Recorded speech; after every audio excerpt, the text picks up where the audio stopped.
यही वो नक्शा है जिसे 18 मई को नेपाल ने जारी किया था और इसी नक्शे से भारत और नेपाल की पुरानी दोस्ती और संबंधों पर कूटनीतिक वार किया गया था। इस नक्शे में लिपुलेख, काला पानी और लिम्पियाधुरा को नेपाल में दिखाया गया था, लेकिन अब नेपाल ने अपने नक्शे को अपडेट करने के लिए जरूरी संविधान संशोधन पर प्रस्तावित चर्चा को टाल दिया है।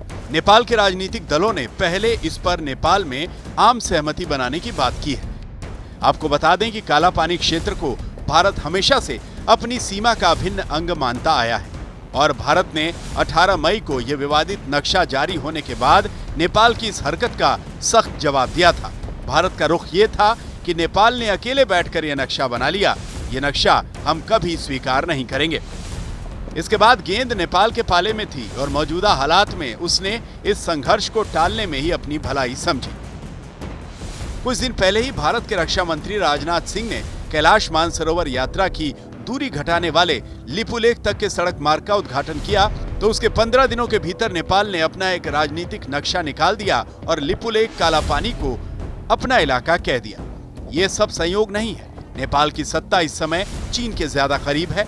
नेपाल सरकार ने भारत के साथ लगी सीमा पर धाराचूला टिंकर रोड के निर्माण का काम शुरू कर दिया है। इस रोड की लंबाई 130 किलोमीटर है। ये काम नेपाल की सेना को सौंपा गया है। इस सड़क का करीब 50 किलोमीटर का हिस्सा उत्तराखंड से लगने वाली भारत नेपाल सीमा के साथ लगता है।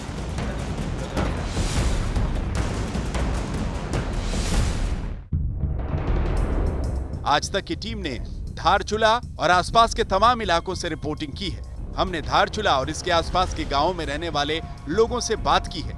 ये लोग अपनी जमीन को लेकर बहुत भावुक हैं। भले जो भी हो जाए, लेकिन ये ज़मीन हमारी है और एक एक इंच इसका हमारा है। हम किसी भी हाल में इसकी ज़मीन का एक भी टुकड़ा ना लेने देंगे किसी को, और ना ही ऐसे मंसूबे पालने वालों को सफल होने देंगे। यहाँ के लोगों का ऐसा ही मानना है। भले रोटी बेटी का संबंध हो, लेकिन ज़मीन हमारी थी, हमारी है और हमारी रहेगी। एक राजनीतिक मुद्दा उठाकर, क्योंकि वहाँ पर कम्युनिस्ट शासन है, उन्होंने चीन के सह पे आकर हमारे क्षेत्र को भी अपना क्षेत्र बता रहे हैं। इससे क्या हो रहा है कि हम अपने क्षेत्र को जो है उनको क्यों सुपुर्द करें, हमारा क्षेत्र है वो। सन 1816 से नेपाल और ब्रिटिश हुकूमत के बीच हुई सुगौली की संधि के तहत काला पानी से निकलकर बहने वाली काली नदी भारत और नेपाल की सीमा को तय करती है और इस नदी के एक तरफ भारत है, दूसरी तरफ नेपाल बसा है। लेकिन अचानक नेपाल सुगौली की संधि से मुकरकर काला पानी ही नहीं बल्कि लिपुलेख और लिम्पियाधुरा को भी अपना बताने लगा। लेकिन स्थानीय लोग बताते हैं कि सदियों से वो लोग इस सीमा पर रह रहे हैं और ये जमीन हमेशा से भारत की ही है। अचानक नेपाल के बदले रुख से वो हैरान है। भारत और नेपाल के बीच खुली सरहद है और लोगों के बीच सीधे संबंध है। सबसे पहले तो मैं अपने कैमरामैन प्रवेश राणा से कहूँगा कि ज़रा उस बोर्ड तक कैमरे को जूम करें ताकि हम दिखा सकें कि आखिर इस बोर्ड पर लिखा क्या है। अगर आप गौर से देखेंगे तो नगर पालिका परिषद धारचूला, यानी कि भारत का अहम हिस्सा, भारत का बॉर्डर, भारत के बॉर्डर का एक क्षेत्र जो दर्शाता है। लेकिन अगर वही मैं अपने कैमरामैन से कहूँगा कि अगर दूसरी तरफ लेकर जाएं तो सामने आपको दो शहर दिखाई देंगे नदी के दोनों तरफ। एक तरफ धारचूला है और दूसरी तरफ दौड़चूला है। नाम दोनों के लगभग एक जैसे मिलते जुलते हैं, लेकिन उन दो जिलों को जोड़ने वाला एकमात्र पुल अगर आप देखें ध्यान से तो आपको दिखाई देगा। यहाँ के लोग रोटी और बेटी का संबंध मानते हैं, चाहे वो धारचूला हो या दौड़चूला हो। और यहाँ के लोग हमेशा से यही मानते आए हैं कि भारत हमेशा से उनका मित्र रहा है। और ऐसे में जो लोग भारत के खिलाफ बयानबाजी कर रहे हैं जो ज़मीन को लेकर, वो किसी भी हालात में सही नहीं है। पिछले बार ये हुआ है कि कुछ लोग काला पानी में झंडा फहराने के लिए नेपाली लोग गए।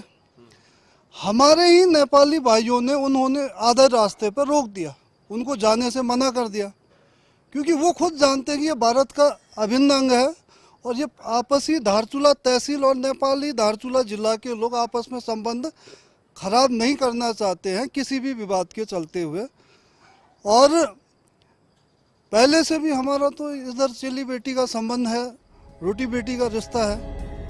आपको बता दें कि भारतीय सेना और आईटीबीपी काला पानी में 1947 से ही तैनात रहे हैं 1962 के बाद यहाँ सेना की तैनाती बढ़ती चली गई, जबकि नेपाल ने हाल ही में इस पर आपत्ति जताई।